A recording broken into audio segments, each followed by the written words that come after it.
Luis Fernandez n'a pas ses crampons dans sa poche. C'est une grande gueule qui a toujours occupé le milieu du terrain, que ce soit en carré magique avec Tigana, Giresse et Platini en équipe de France, ou en solo comme entraîneur ou joueur, ou en trio au micro de RMC dans Luis Attaque, une émission où il tacle l'actualité du football avec Florian Janton et Didier Deschamps. Dans Luis Contre-Attaque, paru aux éditions Hugo et compagnie, il s'entretient en 1-2 avec Daniel Riolo de sa passion, son rêve, sa vie, le football. Dans son journal intime, il évoque l'Espagne, son père mort quand il était enfant, et fait une déclaration d'amour à Ronaldinho.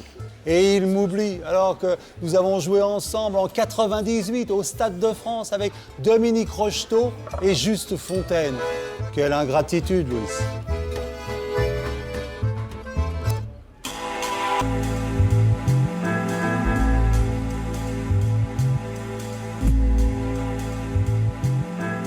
Bonjour, c'est Luis Fernandez.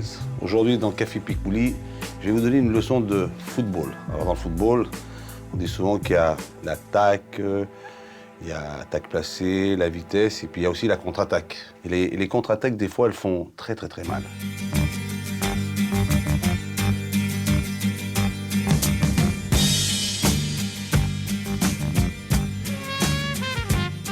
Je suis né à Tarifa dans le sud de l'Espagne, dans l'Andalousie.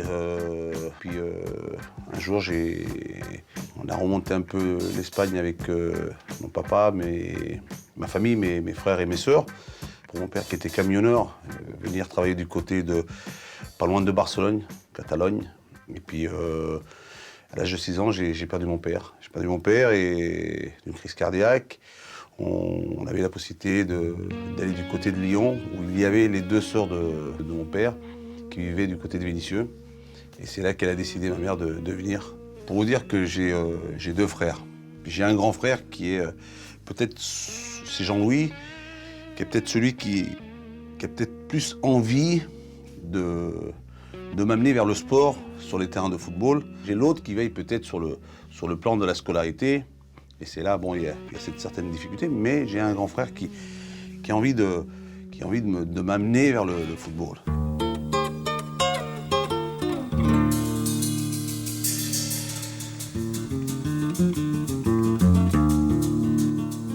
Je suis quelqu'un de très affectif. J'ai besoin de sentir cet amour, vous voyez, c'est comme ça que je fonctionne. Peut-être que dans le sport, peut-être aussi c'est mon enfance, quand je l'ai... mon adolescence, lorsque j'ai vécu dans cette banlieue des Minguettes, j'ai eu besoin toujours de m'appuyer sur des personnes sur lesquelles j'étais convaincu que je pouvais, quand j'arrive au Paris Saint-Germain, je me retrouve avec un formateur qui est Pierre Alonso. Il a senti quelque chose en moi, il a senti qu'il pouvait éventuellement tirer de moi quelque chose. À la tête du Paris Saint-Germain, il y avait un homme comme Francis Borrelli. C'était un président assez particulier. Et c'est vrai que souvent il le disait, Luis c'est mon fils. Il y avait des rapports assez intimes. Et puis bon, il en a joué souvent. Il m'a souvent aussi protégé, vous voyez. Quelqu'un qui m'a pris sous son aile. Et c'est vrai que ça a été quelqu'un qui m'a beaucoup apporté.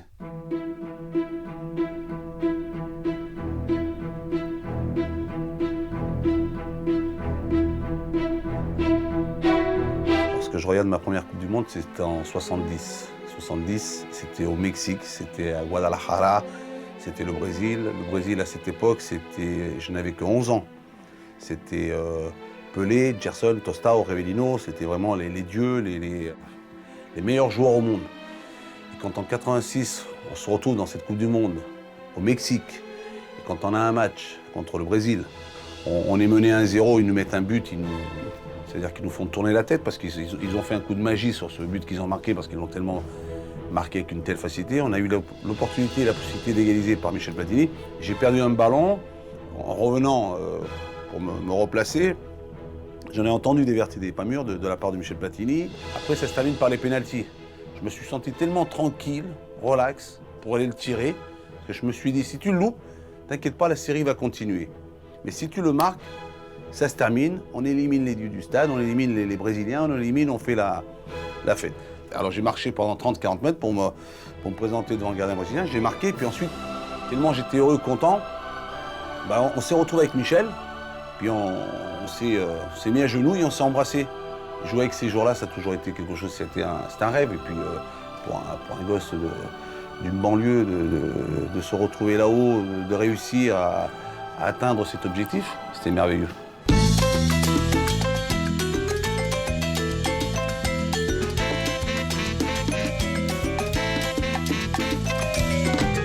Lorsqu'on voit arriver un garçon comme Ronaldinho à Paris, lorsqu'il est aussi jeune, on l'a aidé, on lui a apporté un peu ce qu'il fallait lui apporter.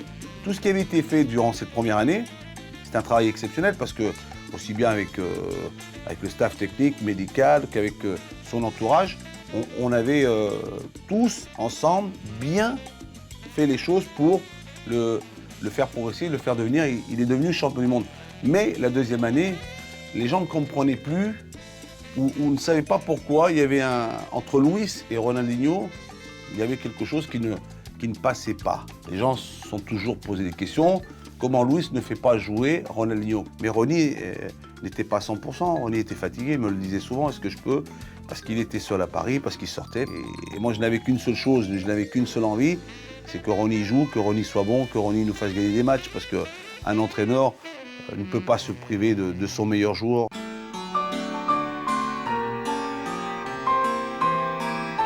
Ronaldinho, je voudrais tout simplement te dire que tu es quand même quelqu'un qui m'a marqué, quelqu'un qui a marqué les esprits, parce que le génie, le talent, ce talent que tu as en toi, cette facilité que tu as vraiment à réussir des gestes que personne d'autre en sont capables. Il y a eu peut-être Maradona ou Pelé, tu es dans cette lignée. C'est pour ça que je voulais tout simplement te dire que toute ma sympathie, et tout le respect et l'amour que je te porte parce que je crois que je t'aime beaucoup aussi. Voilà.